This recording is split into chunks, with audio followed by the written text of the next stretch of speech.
Hello everyone, welcome to Anu's classroom. In this video, we'll be talking about services versus products.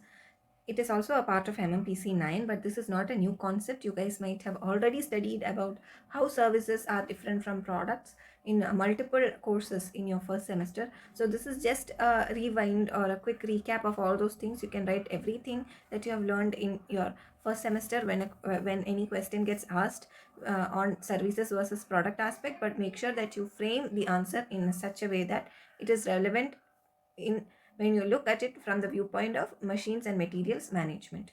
Okay, so in this video, with the topics that with the points that we are discussing, I hope that you will be better prepared if any of the following questions or similar questions come up in your term and examination. These three questions that I have noted down over here, I have taken from previous term and examination papers. So there is a high chance that one of these questions could repeat in your term and examinations too, because these were already asked previously. So the first question is, why is it more difficult to increase the productivity of a service system as compared to a production system? Next, the question could come as, explain the difference between services and goods production. Or they could ask you, what are the major distinctions between a manufacturing organization and a service organization, with suitable examples. So whatever it is, whatever kind of question it is, you should such questions you should understand that what they are asking you is about how services are different from products and how your approach while you are designing operations management will be different for services versus that of products. So any such question, it will be a good idea if you can start your answer by stating what you mean by products or goods and what you mean by services. So product is something that is produced in a factory in mass. Okay, that is the major point here, in mass. So either it could be in a factory or it could be in some kind of a warehouse type environment, warehouse type setup in a standardized way. So it is something that is produced in mass and also in a standardized way. What do you mean by standardized way? It means that generally when you talk about products, one product is not going to be very different from another. Okay, one item of the same product will not be different. Like if I have a Samsung phone with me or if I have an Apple 14 with me, then the chances are that the Apple 14 I have and the Apple 14 you have will be same. Once we get it, how we customize will be different, but the product as is going to be same. I'll not be getting anything more or anything less from the other people who are purchasing from Apple the same model, correct? So that is the characteristic of goods and products. But when it comes to services, it is definitely something intangible. What you are providing, services are intangible and they are tailored for their specific demands. Like for example, I might call a plumber in my house for an entirely different reason from why you would be calling the plumber, even on the same day, correct? Or I might be going to get a haircut from my salon. You might also be using the same salon, but we both will have two different, drastically different experience there, right? And the way we cut our hair or way we color our hair, everything will be customized to meet our demand, our face shape, our skin type, our hair type, all those things. So that is how a product and a service is.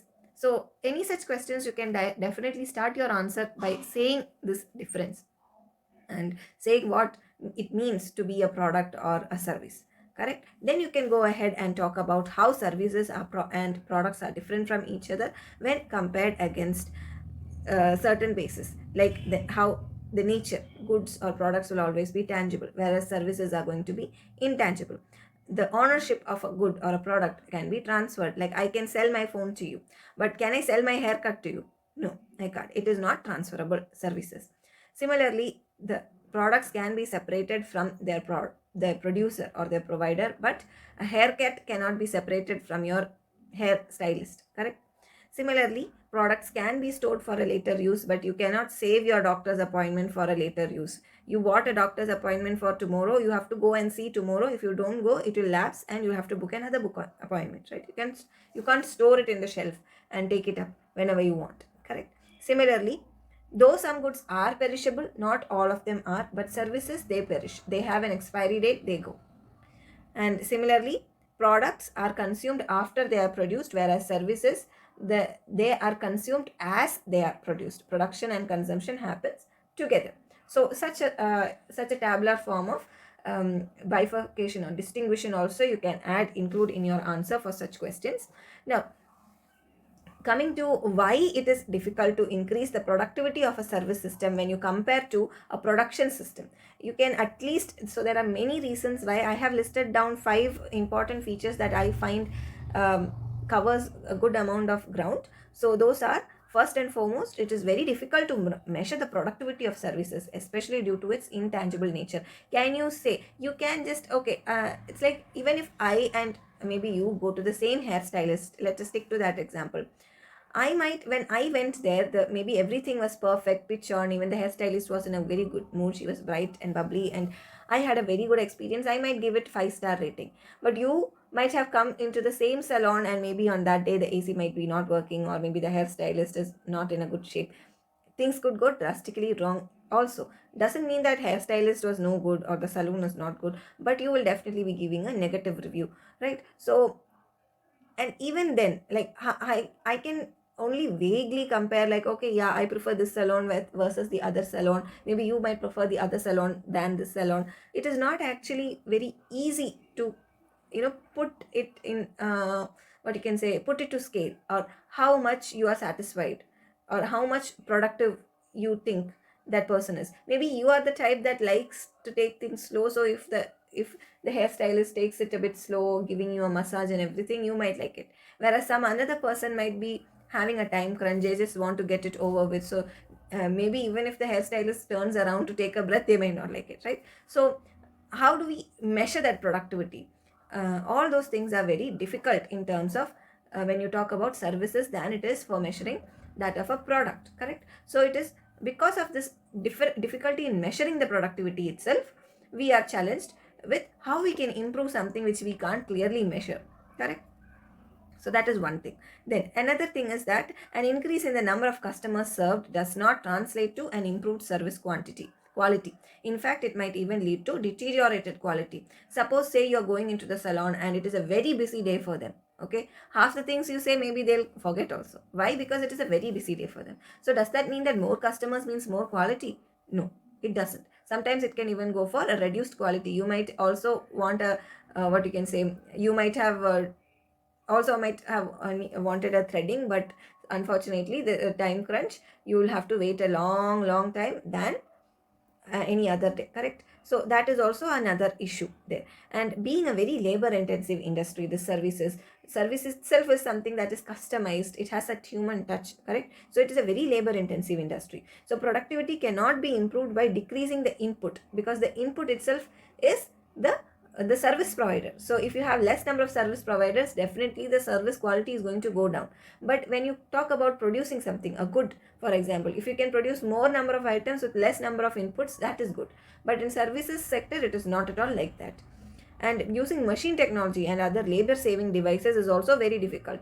Are you still like, do you prefer to get your hair cut by a human or some chatbot? Not chatbot, some AI robot, right? It's intimidating. Maybe in the future, maybe in another 10 years, we'll see robots there as your hairstylist, but still, it is very difficult to, currently, as of now, it is very difficult to substitute human presence, labor force, with something other than that, because we always crave for human interaction and things like that. When it comes to services, it's like, okay, if it was a person, then maybe somehow I could tell this, that, and negotiate and get it done. That is not going to happen with a computer, correct? So that again becomes difficult here, whereas in product sector, it is not like that. And another thing is that most service organizations are very small scale and they operate in local markets. So it is very difficult for them to expand also, because see, if you take the case of hair salons itself, or maybe things like that, there will be one place which is very good in every locality, right? Even if you expand to other localities, it becomes very difficult to capture that market there, because these are things where people tend to gravitate towards familiar places and familiar faces, correct? And otherwise you'll have to bag the what you can say, the stylists over there and get them working for you. Otherwise it is going to be very difficult. So those are some of the points that I could think of if I have been asked the question on why it is difficult to increase productivity for services.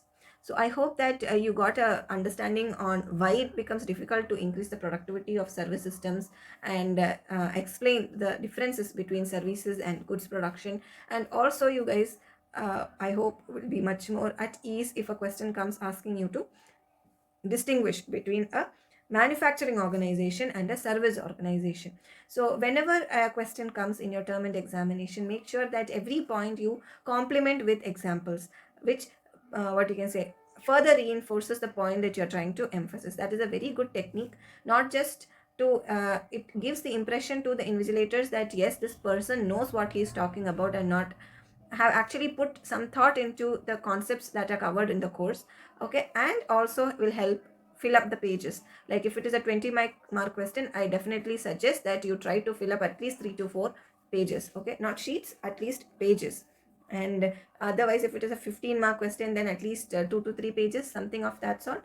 So depending upon whether you're ODL or online people, depending upon your question paper mark sheets, mark distribution for different sections, I suggest you guys tackle it. For me, like my basic formula for this thing is that 5 marks equal to 1 sheet. That is how I go.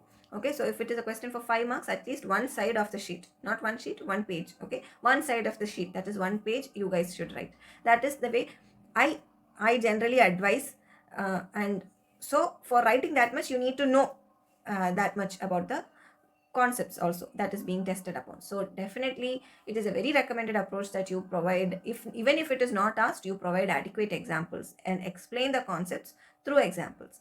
Okay, so again, once again, I'm repeating, all these questions, they are previous term and examination questions.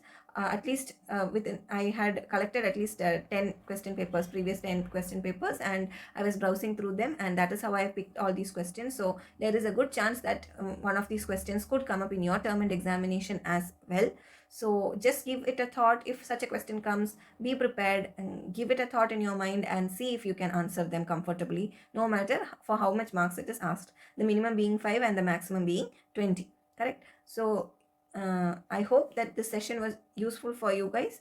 If it did, let me know with your likes and comments, and I hope to see you all in the next session. Until then, thank you so much. Take care. Bye bye.